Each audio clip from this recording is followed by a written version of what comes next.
Awesome. The 9th of Kislev marks the day when the second Chabad Rebbe, his name was Rabbi Dov Ber. And on the 9th of Kislev is when he was born, 1773. And he passed away on the same day, 54 years later, on the 9th of Kislev. And it says the years of a tzaddik are exact to the day, which means he's born and he passes on the same date of the calendar. And we see that by the second Chabad Rebbe, Rabbi Dov Ber. He was known as the Mittler Rebbe, which means the middle Rebbe.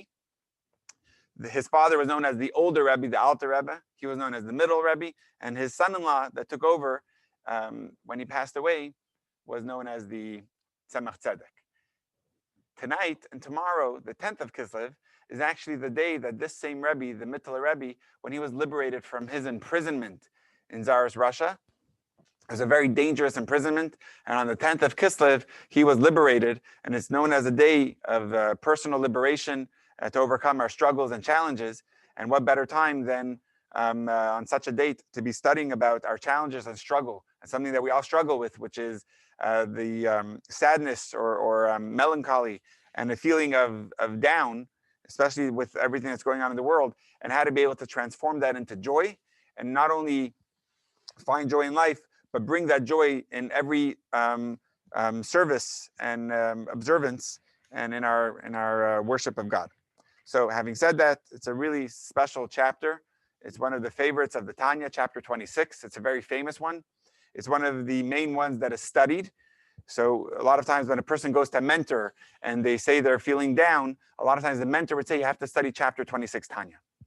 But our goal is obviously to study it with a certain eye and a certain perspective that would be, of course, very relevant and map and navigate our ways of performance of mitzvahs, and also navigate our handling of situations as they arise. Okay, chapter 26, page 295 in the book, and I'm also going to pull up the Kindle, so you have it there as well. And just a disclaimer again, when the Kindle starts, there's an automatic voice that comes up. So let me just pop that off. Oh, it didn't happen. Awesome.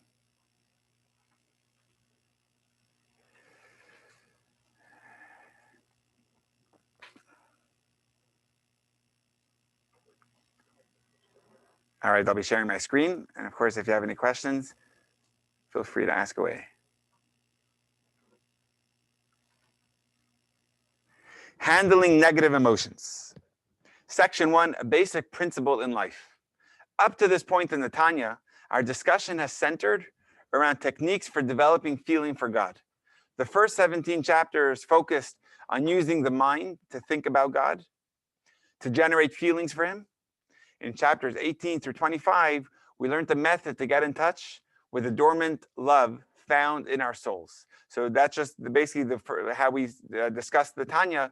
The first 17 chapters was realizing that we have a soul and we actually have two souls. And ultimately, you put your mind, if you use your mind to think about God through meditation, it'll generate a feeling for Him. When you have the feeling for God, it'll also be able to change your behavior. But it is even possible to have your behavior in line, even if your feelings and your mind is not on board. But chapters 18 through 25 said, even if you're not feeling up for that task of developing the meditation, you have a dormant love inside of you already. You just have to develop and dig into. But now that we have discovered how to awaken love for God, we need to learn how to maintain it. The greatest challenge, which the Tanya will address in the following chapters, is maintaining an upbeat attitude at all times and not to allow anything to dampen our spirits. So this is an incredible discussion that we see all too often. And the example we're going to give at the beginning is when you have a strong person that is a professional wrestler, that is all predictions are that he's going to win his opponent. But if he's feeling down and not feeling joyful and not feeling confident, he's not able to overcome his opponent, even if he's stronger. And this discussion of the importance of joy in our practice and not to allow any attitude of sadness to dampen our spirits is an incredible discussion. And really, it's so appropriate to talk about with where we are in the Tanya, because we spoke about how to be good, but now we have to speak about how to be good when it gets tough, when there's things that make it harder for us and people around us that kind of dampen our spirits, or something inside of us, a voice inside of us that is dampening our spirits. Okay, let me move this over so I can see the Brahms a little better. That's better.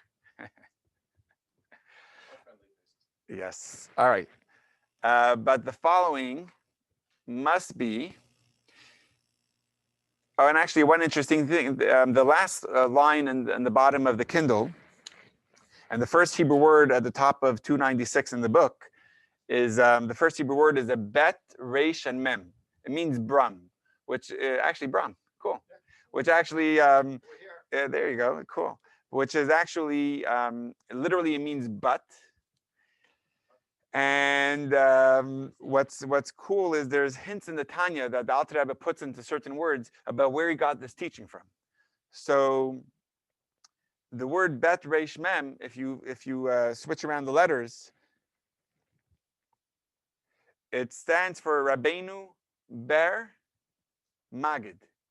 The teacher of the Alter Rebbe was the Magid, the preacher of Mezrich, the disciple of the Baal Shem Tov, who became the teacher of the Alter Rebbe. And the main teaching we got from this, so he mentions in his teacher by hinting it in the first word of this new section of Tanya.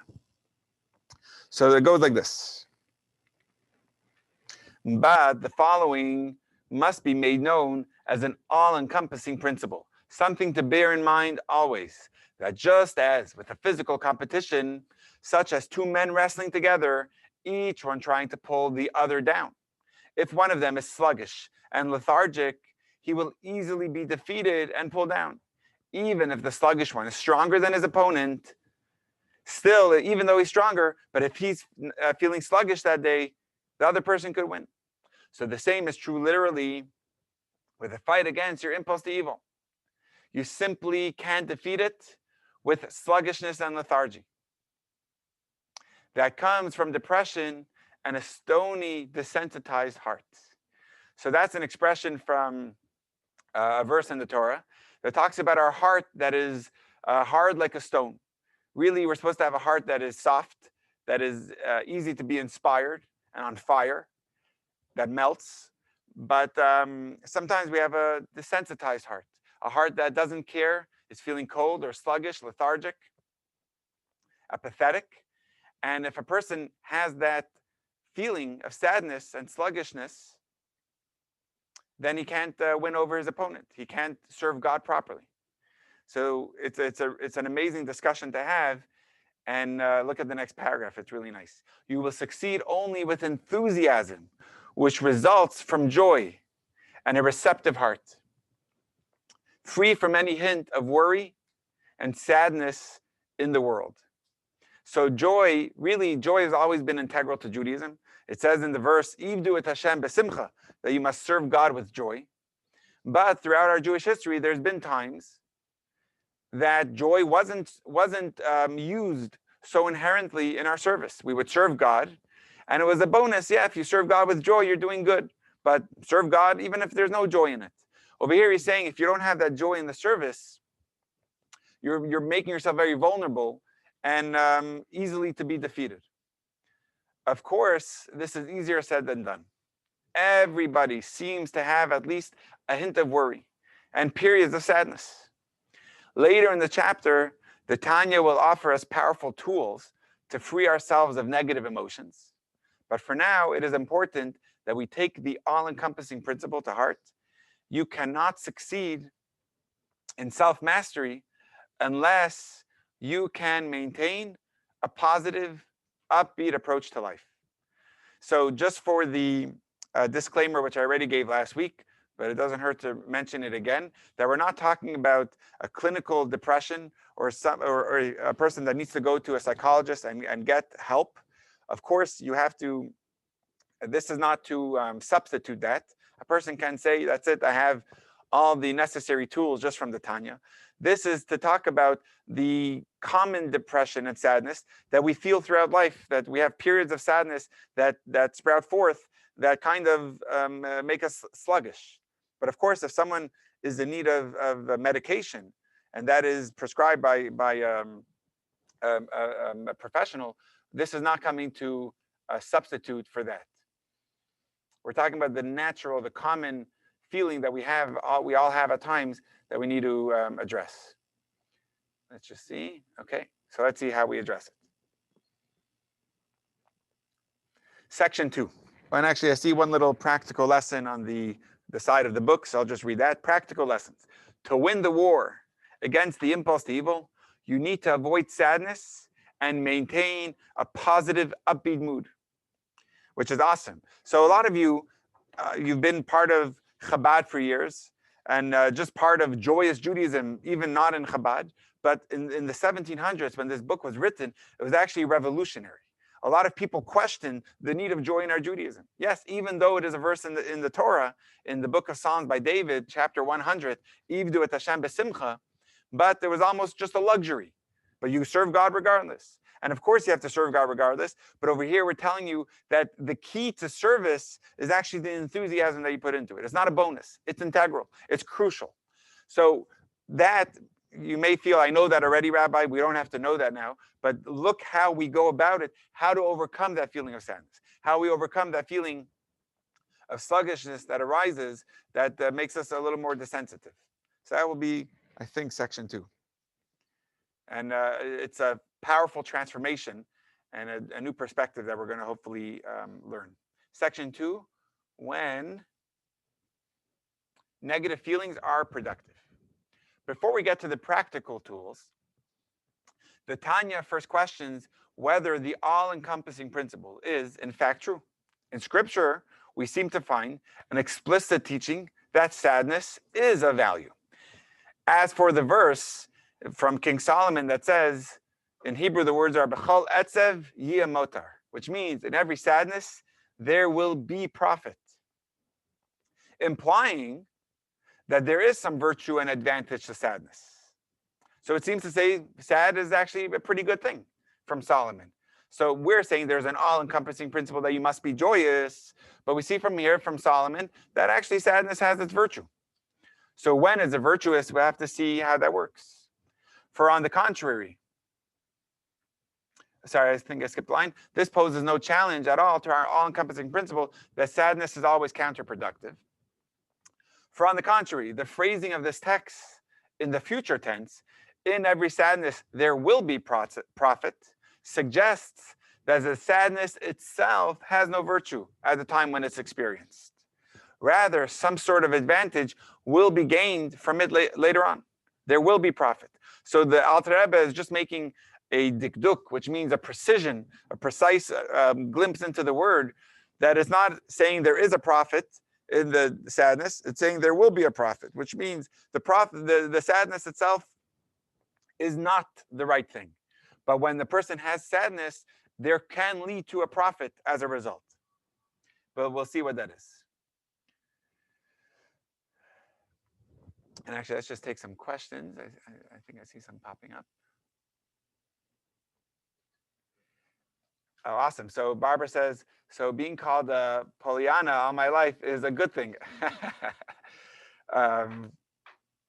With our light, there will be. Barbara, were you called the Pollyanna? Could you explain to everyone what a Pollyanna is? Like the description of it, if you don't mind unmuting yourself? I would love to hear. Oh, hold on one second, Barbara. I can't hear you, and I think that's on my end. I'm sorry. Give me a moment. I would love to hear you, and I think because of my mic, select the speaker. Can you try now, Barbara? Oh no, I still can't hear you.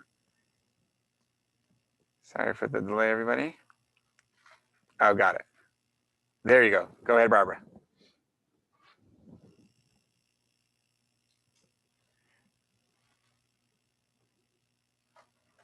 Wait, Robin, could you hear Barbara? Oh, okay, phew. It's not just me then. I was getting scared. No, I can't hear Barbara. I see her lips moving. Yeah, me too. Let's see, Barbara, I can't hear you. Turn up your volume, maybe. Oh, maybe that's what it is.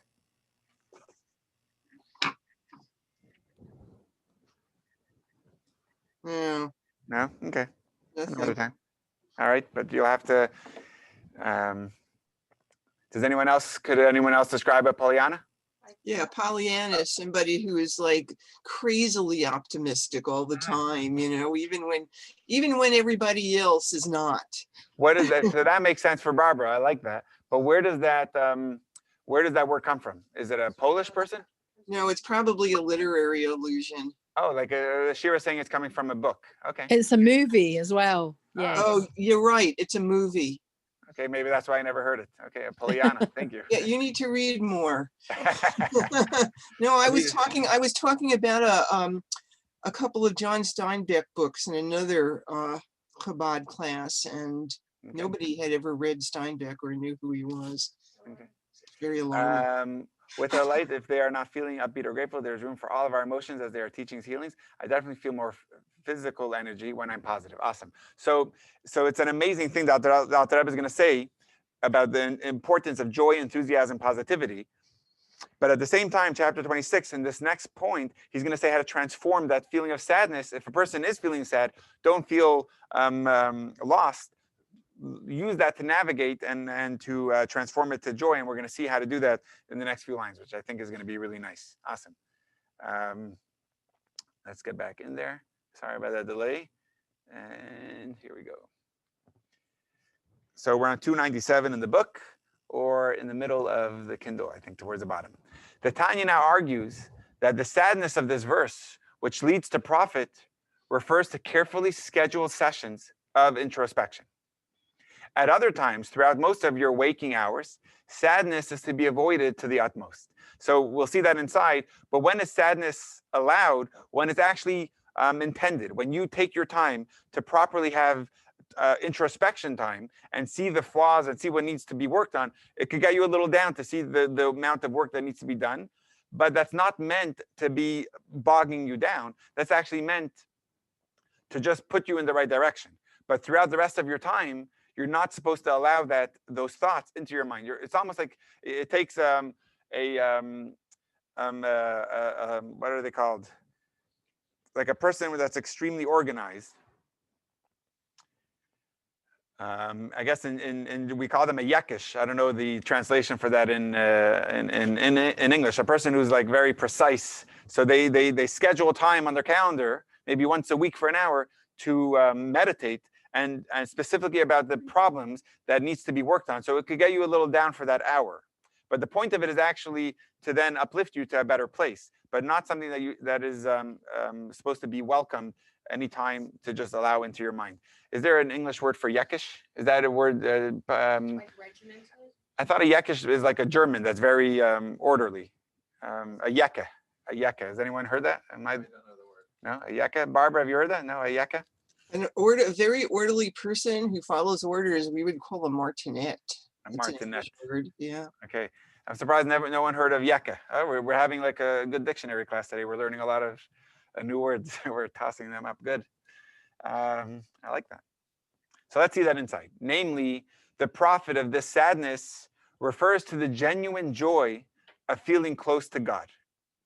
That's the profit, your God. That comes after justified sadness over your transgressions.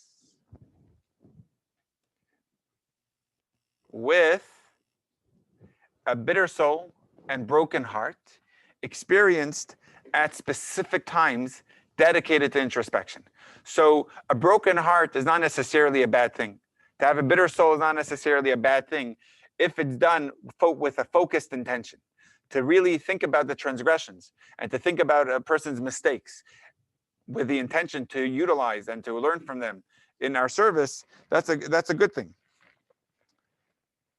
So the profit of that will be a genuine joy of feeling close to God. How does that come? I guess we'll have to find out. But before we turn the page in the book, let's just see a Hasidic thought at the bottom. Yes? What if you don't have transgressions or mistakes? What if your sadness is because of what's happened with COVID, for instance? Right. So then I think we're going to get to it. I don't think then it's a thing that should be welcomed in. Meaning it could be natural, but it's something that has to be pushed aside and utilizing the joy. And the practical tools, I think we'll get to, because it's a very good question. Over here, I think it's more, I take that back. Let's see this Hasidic thought and see if it answers that. So I don't think in the Kindle, you don't see the Hasidic thought, unless if you own the Kindle edition of the Tanya, then you could actually jump to the end of the chapter. I think it'll have it there. But I'm just going to read it from the book. You could, if you don't have the book, that's fine. A Hasidic thought at the bottom of 297 says, sadness is acceptable, indeed desirable, if it is meeting two conditions. A, experienced only occasionally during specially scheduled times of introspection, and not when I'm going about my day-to-day life. And B, if it's justified sadness over my transgressions. If both these conditions are met, even though the sadness itself is something negative, it will have a positive result. So just let those words linger for a moment. If you remember from Solomon, we said just at the top of this page that we learned from it that sadness itself is not the appropriate thing. But if a person has sadness, there will be a profit. There is a way to gain from that sadness, meaning in the future tense.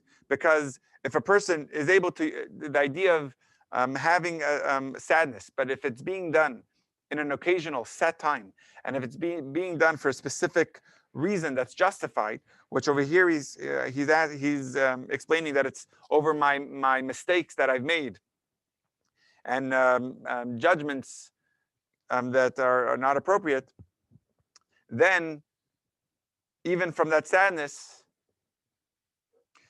which is negative, there could be something positive. So to answer Shira's question, which is, what about if it's something that's not related to my transgressions? If it's something related to the ongoings of the world and the climate that we're in, and the pandemic, I don't know. Let's find out. I don't know. Or cancer. Yeah, I mean, all those stuff. Homelessness on the street. Yeah, yeah, yeah. It is sad.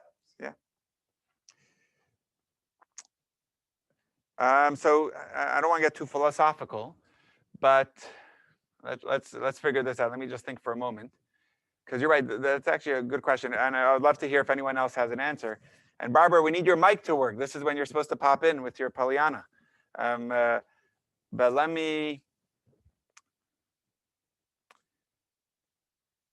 Is sadness a feeling, or is it a reaction?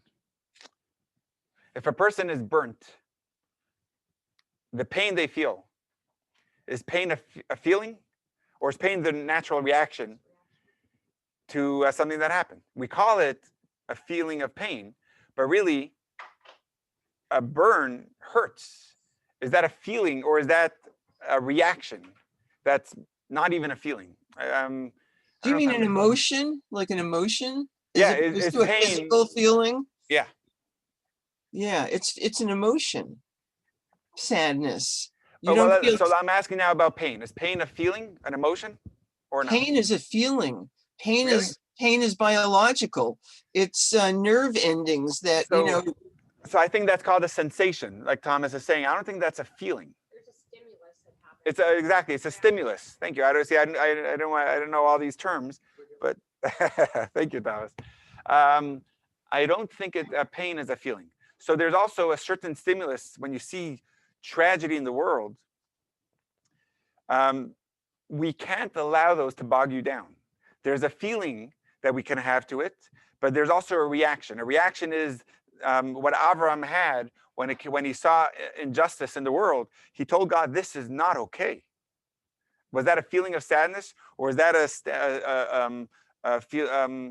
a reaction of justice that I'm going to stand up and I'm not going to allow that to happen?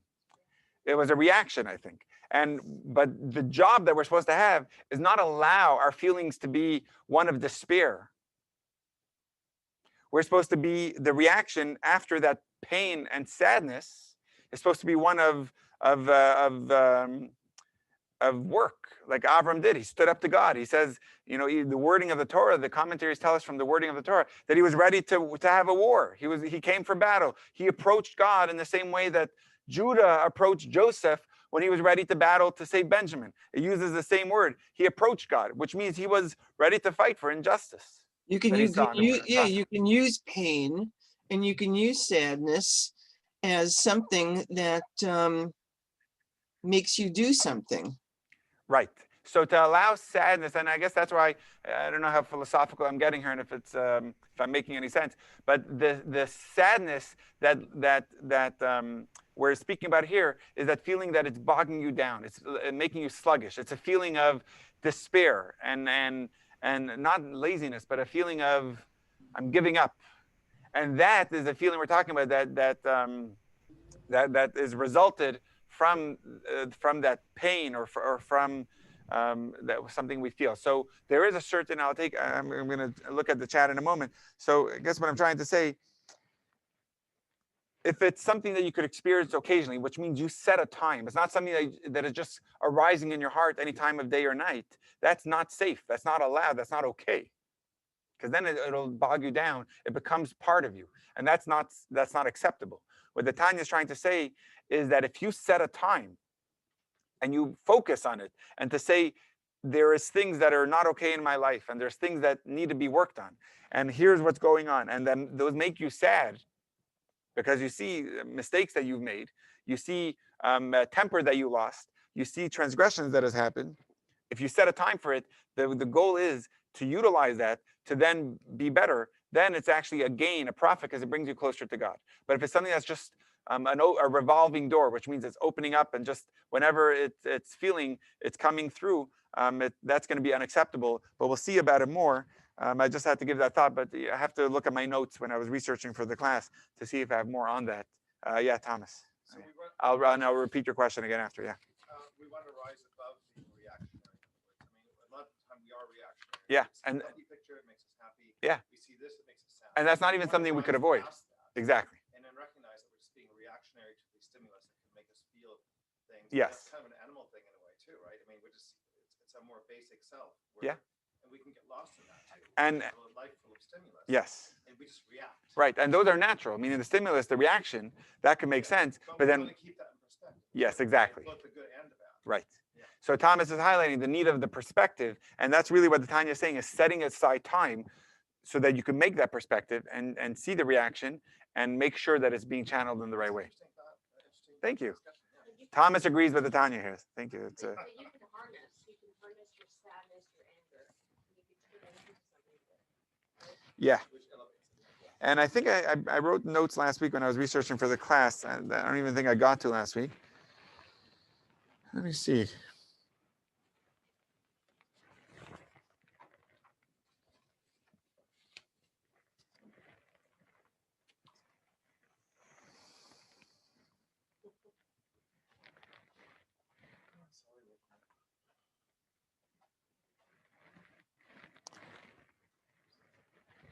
Okay, so let's just continue for now.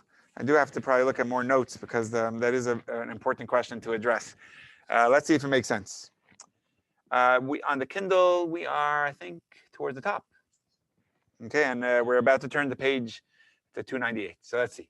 Through this sadness and introspection, the impure spirit and sitra achra will be shattered, as well as the iron wall which interposes between you and your Father in heaven. As the Zohar states on the verse, a broken spirit, a heart that is broken and contrite, you do not reject, O God. Let's just read the next paragraph and then we'll explain this. That's a verse from David. It's actually one of the most powerful verses. David was, just to give you the context of this story, David made one of the biggest mistakes. He married someone that he shouldn't have. Her name was Bathsheba. He fell in love with her. And so what he did is he sent her husband, his name was Uriah, he sent him to the front lines so that he would be killed in battle. That's the basics of the story. And there's more to it. The Talmud actually says that David actually never made a sin. And the Talmud tractate Shabbat, page 55b, it actually explains at length that Uriah, the husband, he actually rebelled against the king. He said things, he did things. The king asked him to do something and he said no, which a rebellion against the king is punishable by death. So he was actually deserving of death. And the law is that whenever a soldier of David's army would go out to battle, actually, this is, some of you may know this or not, even it's not so related to the Tanya anymore, it's more of a technical law, but it is actually very meaningful. And anyone could tell me if they heard of this before. The way it was until today, so let me start with one basic law. We need a get. A get, just like you get married with a ketubah, a Jewish couple has to get divorced with a get.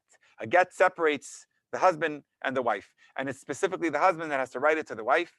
And basically saying that I'm separating myself from the obligation with the laws and the terms in the ketubah. Because in the ketubah, the husband even promises the shirt off his back to support his wife. So a get is severing that connection. But if the woman doesn't receive a get, she's actually still attached to him, and she can't marry someone else. It's a very big, it's a very sensitive topic now, and there's a lot to talk about on it, and how it's being manipulated now. But we'll save that for another time. I don't want to get too emotional in that. But in the olden days, whenever soldiers would go out to war, there was obviously a concern that they wouldn't come back. And that would mean that their wife never got a get, which is okay, because if the husband dies, they could remarry because she's a widow. But if they don't know what happened to him, maybe he ran away to another country, she's still connected to him. So they need to be sure that he died. But in battle, you don't know everyone who died. Sometimes some people you can't even recognize after they've died. So the men going out to war would actually write a conditional get to their wife, saying that in case I die at battle, this document is effective. It was a conditional get. And that was specific for David's soldiers. It was a known thing that they would have to, they would write to their wife. So technically, the husband of Bathsheba wrote this get to his wife. So anyway, that's just about David, because I'm going to guess that question would come up. But the beauty of David, and I've mentioned this before, it's actually one of the what stands him apart, is that he recognized his mistake. He stood up, he owned it. And that's actually why till today, one of the best songs we sing at every bar mitzvah is David Melech Yisrael Chai V'Kayim. David, the king of Israel, is alive and lives on. Why? Why don't we sing that about Saul, who was the first king before David even? It's because Saul made a mistake also, but he blamed it on everyone else. He was the king. I can't make mistakes. He got fired for that. Shmuel, the prophet, stripped Saul of his kingship when he started blaming his men, his soldiers, and started justifying what he did. He didn't listen to God, and he found excuses of why not. David, when the prophet Nathan, in chapter 51 of Tehillim, comes to him and says, you made a mistake. How could you have done something like this? David fell to the ground, and he fasted, he mourned, he cried. And chapter 51 of Psalms goes through his broken heart, his expression of sadness, I guess the word over here, a heart that is broken and contrite. I like that word. And for the next 20 years, he did teshuvah. He was never able to fully forgive himself. And he actually says, the sin is always in front of me, which is an awesome verse. And the wording of that is from chapter 51 also. In the Hebrew, the words are chatatzi negdi tamid, which means my sin is always against me. So he's not saying my sin is always close to me, is always in front of me. My sin is always against me, which means I always see the sin that I did, but not from a close proximity, which will bog me down. I see it from a distance that is just there to remind me of my wrongdoing so that it propels me forward. And that's what David was doing in chapter 51. So actually every night when I say the Shema at night, before retiring for the evening, or actually the past 3 nights it's been retiring in the early morning. It's been some late nights. But one of the verses, one of the chapters we say after the Shema is chapter 51 of Tehillim, reminding us of any feeling of sadness should actually lead us to a broken heart, to really allow us this introspection that we're supposed to have, to break down any iron wall, as he's saying here. So it's the feeling of a bitter heart or a broken heart, that the point of it is just to allow you to get to a better place of joy and closeness to God. If that's the way it is, then it's actually a gain. It's a profit. Okay, I give my lectures to you guys. So you guys signed up for a text-based class, and I ramble on. But as we're now in the middle of the Kindle page, as we learned in chapter 17, your transgressions create a barrier of negative energy, which separates you from God. An iron wall which interposes between you and your Father in heaven. This negative energy barrier can be overcome by a broken spirit, a heart that is broken and contrite. This is the profit that will arise after a carefully executed session of soul searching and sadness. I love these words. It has to be a carefully executed session that you're going to sit down and spend that time in tears. Allow yourself to think about the wrongdoings that will develop, that will have this heart that is broken. But what's the point of it is, it will break down the barrier that is created by that sin. Because sin makes a barrier. A sin means I don't care what God wants, I'm caring what I want. So you're putting up a wall. That wall needs to be broken.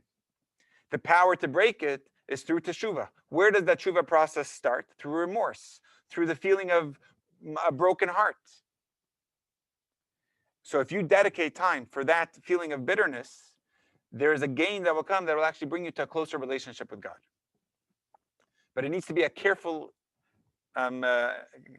executed session. I like that. And then we're back in the Kindle. We're in the middle of 298 in the book, if you're following, and it goes like this. And then when you break the negative energy barrier, the preceding verses will be realized for you. So the verses that say in the same chapter of Tehillim, Psalms 51, David also says these words, great words. Let me hear tidings of joy and gladness. In Hebrew, the words are sason v'simcha. Restore to me the joy of your salvations. Sustain me with your generous spirits. A ruach nadiva, a generous spirit. And I'm assuming a generous spirit, meaning I should sustain me with a generous spirit, meaning I should have a generous spirit and God should restore for me the joy. So when I have that feeling of a broken heart, this is what it should lead to. The feeling of joy. That's the integral part of our service, to be joyous. When there is that feeling of sadness, realize that it has to be done in a healthy way, which means dedicated times and session for it, and over things that were wrong, past wrongdoings. But the point of it is for it to lead you in a place that's closer in your relationship with God. And this is cool. Now we're going to get to something that we actually don't even practice today anymore. It's called Tikkun Chatzot. Has anyone heard of it? Tikkun Chatzot. So this is cool. In the olden days, I mean like 150 years ago, and maybe not even that long ago, and this has been practiced for years before. People would wake up in the middle of the night, sit on the floor, and cry over the destruction of the temple. And there were specific prayers that is said for Tikkun Chatzot. Like the joke now is, oh, that guy is so holy, he does Tikkun Chatzos. Like it's an expression. I don't do it. It's not a Chabad thing for sure. Most of us go to sleep past, not most of us, a lot of us go to sleep past midnight. So I don't know when we would be doing to wake up to do this prayer. But let's see it inside, and then we could talk about it more. But in Hebrew, it's called Tikkun Chatzos, and I don't know how he's going to translate that exactly. So let's see the English. The above discussion sheds light on a Kabbalistic custom. And this is the basic reason why Rabbi Yitzchak Luria, he was known as the Arizal, the Holy Lion of blessed memory, introduced the practice of saying this Psalm 51 after Tikkun Chatzot, which is the midnight prayer, before the study which follows, so that the study should be with the true joy of closeness to God, which comes after sadness. So let's see if he explains it, and then we'll give it a try. Tikkun Chatzos is the service mourning the destruction of the temple, consisting of selected psalms, vidui, which is the confession prayer, and kinus. I've never heard of this word. Dirges? Is that a word? Dirges. You ever heard that word? It's a dirge that's plural. A dirge is a sad, slow tune that's sung usually at funerals. Interesting. So I always thought that just the Hebrew word is kinnos, which we read on Tisha B'Av, on the saddest day of the year. But I've always translated it as lamentation, to lament. The book of Well, lamentation. a dirge is usually it means a musical expression. So Okay. it would be a lament, yes, put to music. Okay, awesome. I'll add it to another word in my repertoire. This is good.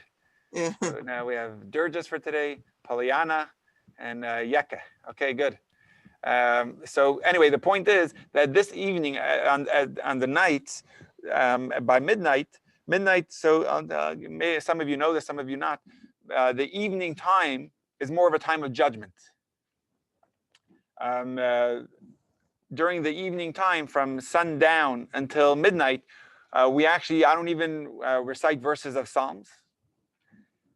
We wait until after midnight. So I say a section of Psalms every day, broken up for the month. So we divide the book of Psalms of 150 chapters to be divided into 30 days. And I also say Psalms for each one of my family members, corresponding to their year. So let's say now my baby is 0. So I say chapter 1 of Psalms because she's going into her first year. So my goal is to go through the whole Psalms with having a child for every year. That's but so I do Tehillim Psalms every day, but I make sure to recite it all before sundown. And so that period of sundown till midnight, is more of a time of judgment. And then after midnight is more of a time of compassion in the heavens. And that's when people would wake up in the olden days to recite prayers of this mourning and dirges to be recited at midnight by individuals or small groups sitting on the ground. So don't get good ideas.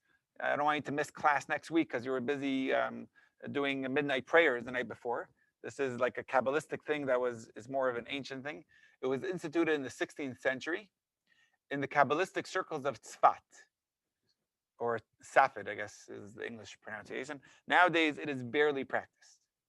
So let's just maybe read one more paragraph. The Tanya notes that Psalm 51 was appended to Tikkun Chatzos to ensure that the sadness of the service would yield its profit and shift the worshiper to a mood of joy, amid the awareness that his negative energy field has been shattered. And just so basically the point is that they would recite this chapter 51, which talks about the sadness, the broken heart, leading to a feeling of joy and gladness, which is what David was talking about in chapter 51.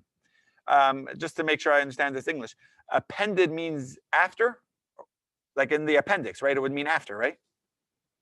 Yes, Thomas? Thomas saying yes. Robin, you're saying no? No, appended means attached to. Oh, so nothing to do with before or after, meaning it could be, because I thought we'd do this before. Chapter 51, I think you do before you sit down on the floor. But so appended not necessarily means after. Even though an appendix always comes after the book. Yeah, that's real difference. That's Okay. I think that's, yeah. Okay. All right, we'll leave it at that. I won't get too carried away on that. But the point that we're trying to make is that even in this mournful prayer, which is practiced in ancient times by the Kabbalists, but now it's barely practiced, they would make sure to include this chapter, which talks about the broken heart leading to a sense of joy, because that's the profit and the gain that we're talking about. That's what's needed. That's the only gain of the sadness. Without it, it's a waste of time. You know what? I'm sorry, maybe you're right, because it's not attached, it's added to. I was just looking at the sentence and added. and you know what? And maybe appendix is something extra that was added. That's a really interesting question. I'm going to look that up. But appended doesn't mean attached. It means added to. Thank you. Exactly, Barbara. That's from a while ago. And someone else just texted me also that they can't unmute. So let me see. Maybe Barbara can't. Okay, did it? Oh no, so they did it. Okay, fine. So yeah, I'm pretty sure everyone has the rights to unmute. Okay. And maybe Barbara, I'll test with you after just to see how we could get your mic going, because I would love to hear your feedback. Okay. And then, hold on. No, we are way beyond this. I think I went back a page. Here we go. So we're on the middle of the page.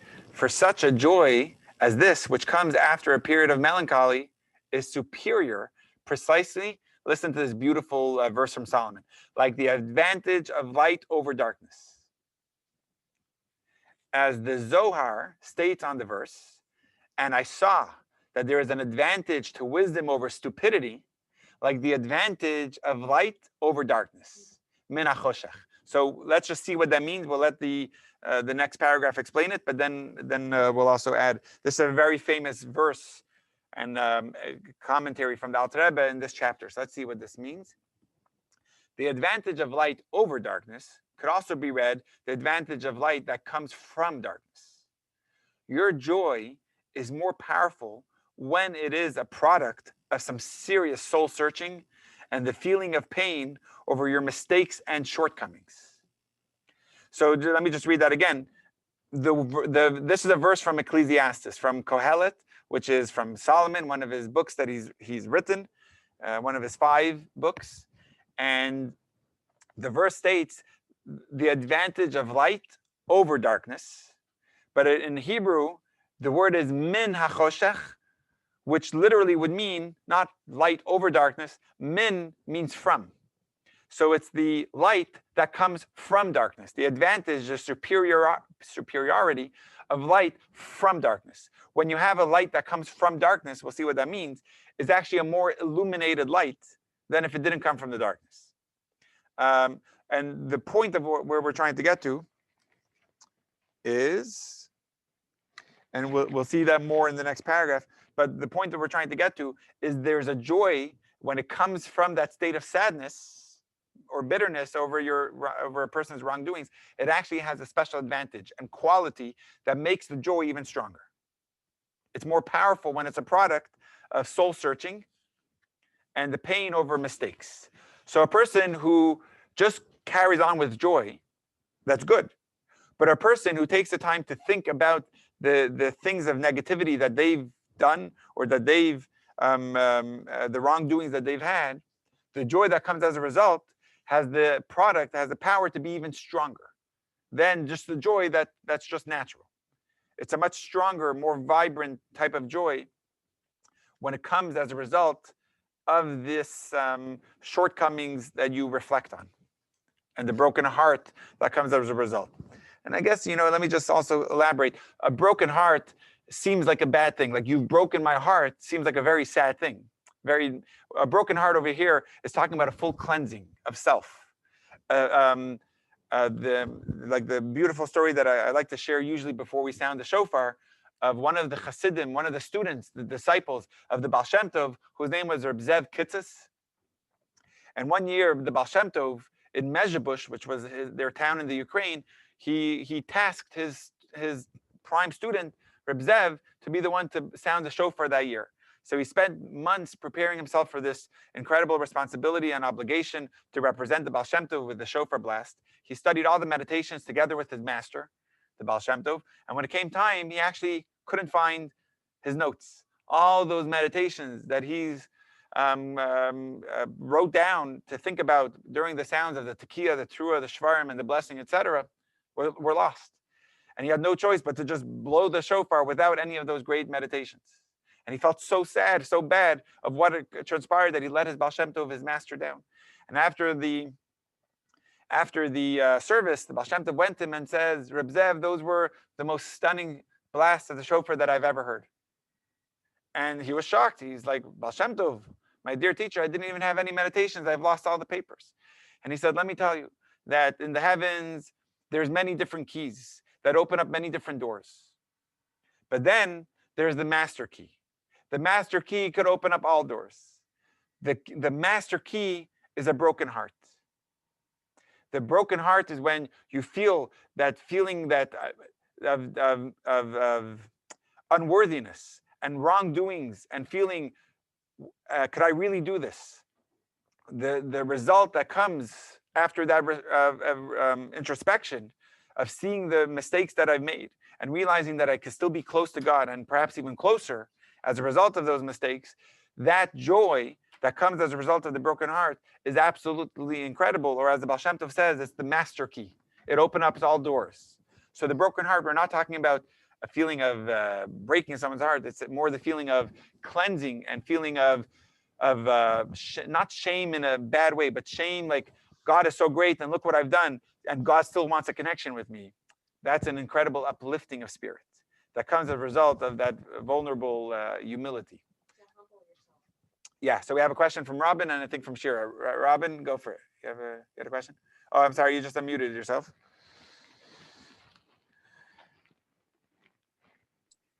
I was just going to bring up that is when we're best. It's the best time to try and cultivate the feeling of bittul. Exactly, bittul. Awesome, thank you. Good word. Yep, we like that one. Shira, you had a question? You're good? Yeah. Okay, so it's, my goodness, we started a few minutes late. I apologize for that. I just have to set some things up. I can't wait to go through this. Next week, we're going to be learning one of the most famous teachings of the Arizal. It's towards the end of section 2 on 299. It's going to be awesome. So if you know anyone that could appreciate this recording, it'll be up this evening on YouTube and on our website, jewishnevada.com/virtual. The book we're using, in case you don't have it, is called The Practical Tanya. On our website, you could also find the link to it, or I could also just text it to you. But the Kindle will always be up, and as we learn, and there's so much to learn. And I'm so excited we're doing it together. So, l'chaim, everyone. Again, it's a special day on the calendar, and I'm excited for what's to come. So, looking forward to seeing you next week. Again, tomorrow is the 10th of Kislev, which is the day of liberation of the Mittler Rebbe, Reb Dov Ber, who was liberated in the 1820s from Russia from a very, very serious accusation that was wrong, and he got let out, and it was a great celebration on the 10th of Kislev.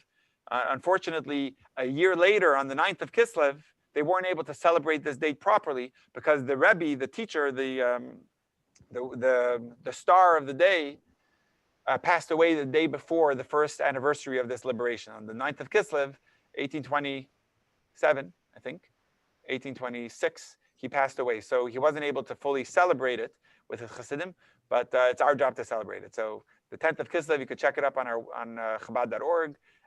It's a special day. Use it to liberate ourselves from all these challenges, struggles, and feelings of sadness, to really dedicate the time to find the joy within it and to get closer to Hashem.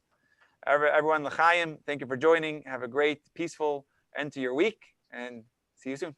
Thank you. Happy Thanksgiving. Thank you. Oh, that's right. Happy Thanksgiving also. Thank you. Bye. Bye, Maddie. Bye, everyone.